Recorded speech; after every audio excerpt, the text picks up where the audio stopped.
I'll guide you through how to redeem an Amazon gift card without the hassle of navigating through complicated menus. If you're looking to buy a specific item or simply add funds to your account for a future purchase and need to redeem your Amazon gift card, then this tutorial will walk you through the complete steps. If you're ready, hit the like button. Let's get started. First, locate the claim code. For electronic gift cards, the claim code is in the email or text message you received. For physical gift cards, the code is on the back of the card, often under a scratch-off area.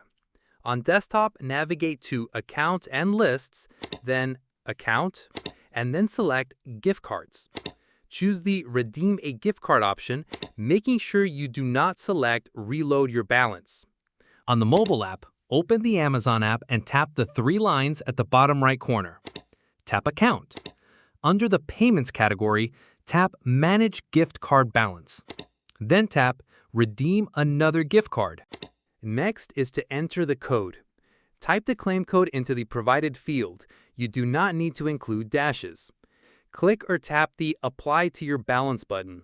If you're on the mobile app and have a physical card, you can also use the Scan option to scan the code.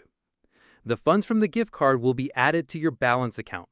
The redeemed gift card balance is automatically applied to your next eligible purchase at checkout. You can also choose to deselect it as a payment method if you prefer to save the balance for a later purchase. Remember, each claim code can only be used once. Now that you've learned how to redeem your Amazon gift card, please consider subscribing to the channel. If you have any questions, comment below and I'll respond. Click this card to explore more e-commerce video tutorials. Thanks for watching.